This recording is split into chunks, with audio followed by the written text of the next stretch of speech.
Chapter 26. The Stars and Stripes Float Over Mars. Flags of the free heart's hope and home, by angels' hands to valor given, thy stars have lit the welcome dome, and all thy hues were born in heaven. The American Flag, Drake. Early next morning, before I was up, Altafora rushed with his usual impetuousness into the cabin. "Awake, arise, thou sluggish son of earth," he exclaimed with a merry laugh. "Get yourself in readiness to meet our friends of Mandal Ultima and participate in the little reception I have arranged for the occasion." We arose, dressed, took breakfast, and went on deck. The sun was rising in the east, shedding his glories of light and color over the sky, cloud, and sea. Our ship unmoored and entered the mouth of the Glomez Bay, situated near the Martian 41st parallel north latitude, according to the terrestrial geographical standard, and nearly corresponding to the harbor of New York. The entrance is 5 miles wide and adorned with a magnificent work of art, infinitely surpassing anything of the kind on earth. In the center is an immense fountain, 1,000 feet high and 300 wide at the base, consisting of 4 terraces rising one above another, of different colors. The lowest a sea green, the second crimson, the third golden, and the topmost snow white. Innumerable rainbows gleamed amid the spouting columns of water and showers of spray. Enormous hydraulic engines sunk deep in the sea propel waters through colored tubes of crystal, which communicate these different hues to the fountain, said the captain. 4 colossal statues, each 200 feet high and mounted on splendid carved pedestals of igneous rock, surrounded the fountain. In front, facing the east, is a female figure of brilliant gold, appropriately draped, one arm resting on a harp, the other raised in invocation to the heavens. From her girdle are suspended various emblems. These represent religion, poetry, and music. On the north is another female figure of bright crimson, holding in one hand an open scroll with an emblems at her girdle. This represents history, philosophy, and art. On the south, another female figure of bright blue, holding a cornucopia filled with sheaves of grain, fruits, and flowers. This represents the seasons of nature and the plenteousness fruits of earth. On the west is the figure of a man in jet black marble, surrounded with implements of tillage and machinery. This represents agriculture, the useful and mechanical arts. Beyond these are 2 other figures of still more colossal dimensions. One is bright silver, is a man clad in armor, holding in one hand a lighted torch, and in the other a sheaf of forked lightnings, mounted on a great sea monster, the exact similitude of Leviathan. This represents man's progress in civilization and his conquest over the elements and forces of nature. The other is of pure snow-white marble, a man clad in royal robes with a crown on his head, holding in one hand a globe and in the other a scepter, seated in a chariot drawn by 4 winged horses. This represents the triumph of man in the realm of mind. Leaving this magnificent work of art, our ship rapidly passed up the bay, which penetrates the continent many miles, expanding in a circular form on either hand. The waters glittered under the bright sunlight with the luster of sparkling gems. Its shores consist of lofty promontories of red or ochre-colored rock, alternating with bright green grassy slopes and white or yellow sandy beaches. In the interior country are plateaus, fields, and gardens under the highest civil cultivation. In many parts covered for miles with the great metallic frameworks, the hill tops and mountain slopes were adorned with stately trees and forests. Sweet aromatic odors, like the perfume of the rose garden of Persia in the bloom time of flowers, were wafted on soft and balmy air. A rich and subtropical flora flourishes in profusion everywhere, some resembling that of southern Europe, South America, or the Indian Isles, while others of different species display a beauty of form and gorgeousness of color unknown on earth. The waters abound in fish of almost infinite varieties, such as I never saw before, and birds of strange form and plumage flew through the air in all directions, frequently alighting on the deck and permitting themselves to be caressed and fed by the crew. It was evident no implement of destruction had ever been turned against them. "These harmless and beautiful creatures," said the doctor, "recognize a friend in every human being." A long line of snow-white sails now appeared, skirting the distant horizon. Our friends are coming," said the prince. "We will prepare to meet them. Your incognito will now be laid aside." We descended to the cabin. The doctor removed every vestige of my Martian paint and dye, and I began to feel as if I was really myself again. "We will now appear in our official capacity in accordance with rank and title," said Altafora. "You as Lieutenant in the United States Navy, John as Prince of New Zealand, and I as Lieutenant in the Royal Life Guards of Mandal Ultima." The prince put on his uniform, which had been brought aboard by a subaltern officer. It was a light, flexible coat of chain armor, shining like burnished silver, and decorated with brilliant orders, sword and helmet with waving plumes of crimson and gold, over his left shoulder a short chasseur's mantle. Splendid specimen of youthful manly beauty as he was in his ordinary attire, in this dress he looked like a young Mars fresh from Olympus. I donned my uniform, which John had furbished up in good order, while he put the finishing touches to his war chief attire, and looked as splendid a specimen of a New Zealand prince as one could wish to see.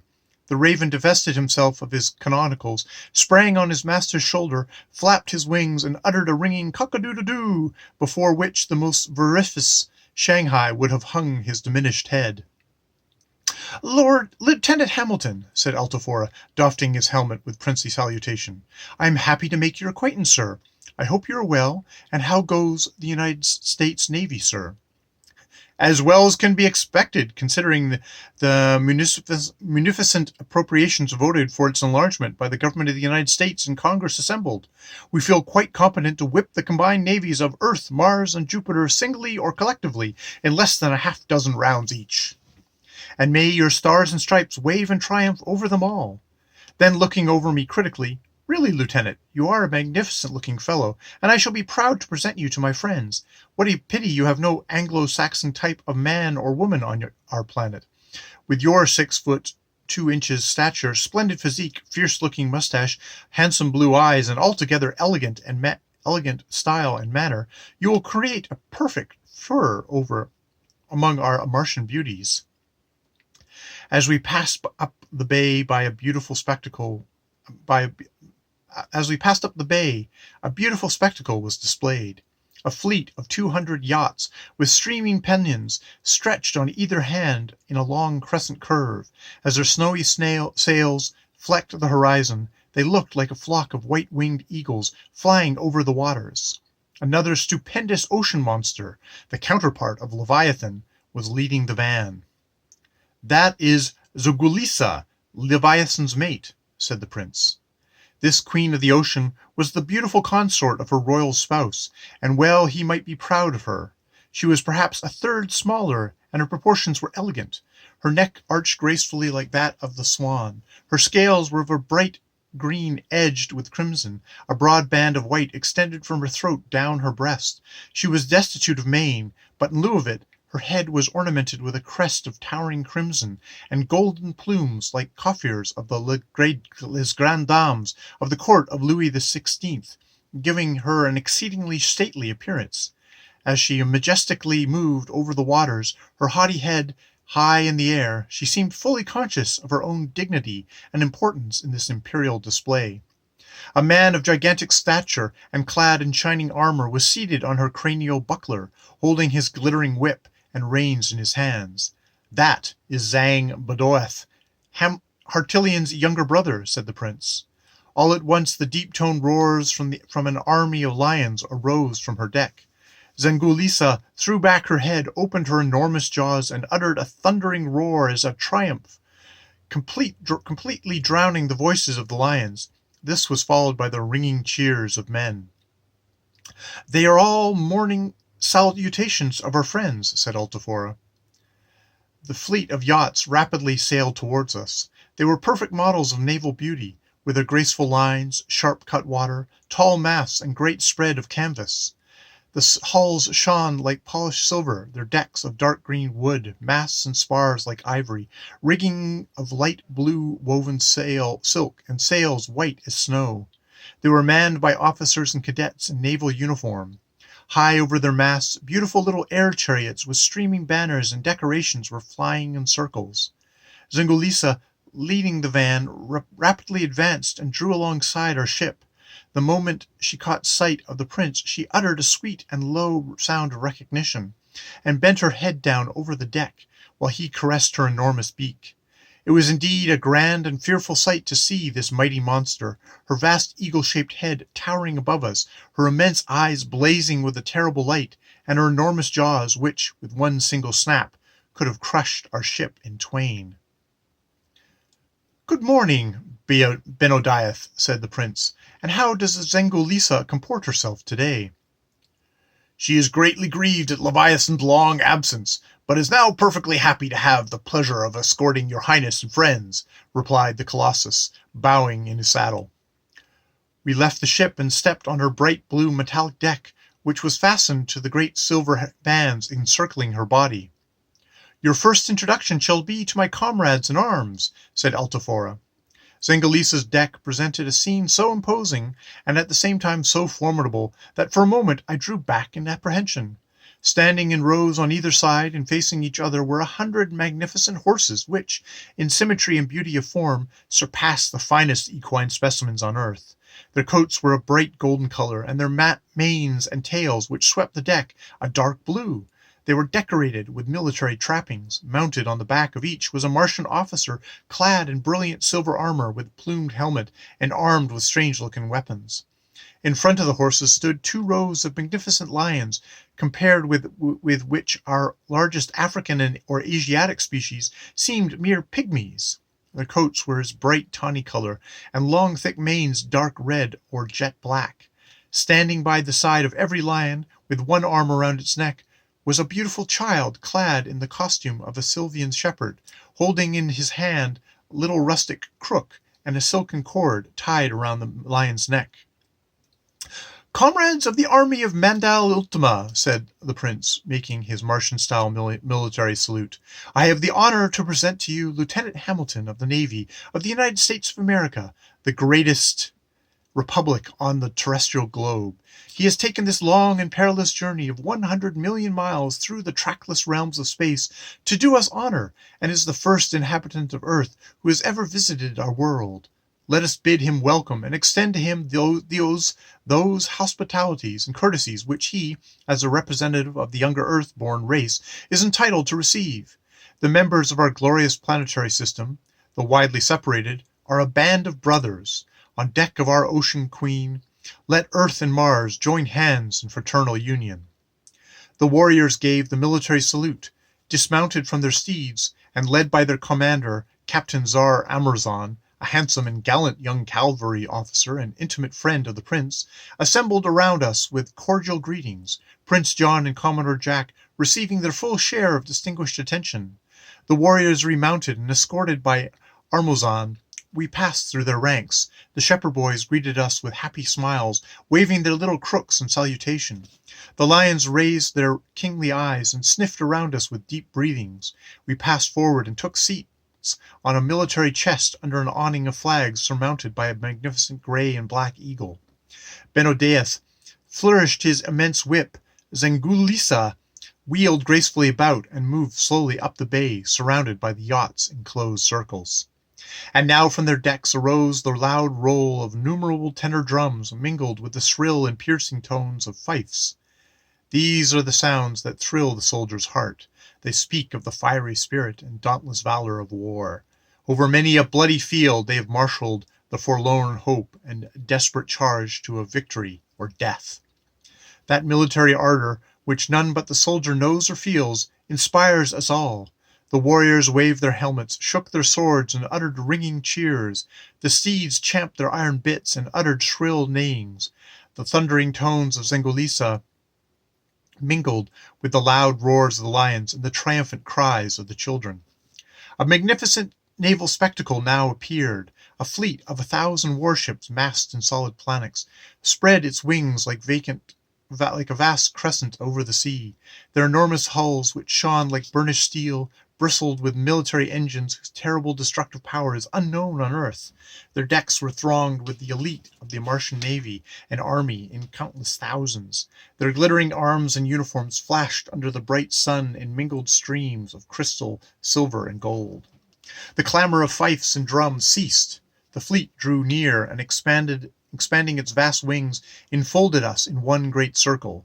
It is impossible to describe the beauty and grandeur of the scene as this forest of ships, their lofty masts and streaming pinions seeming to sweep the clouds, silently gathered around us.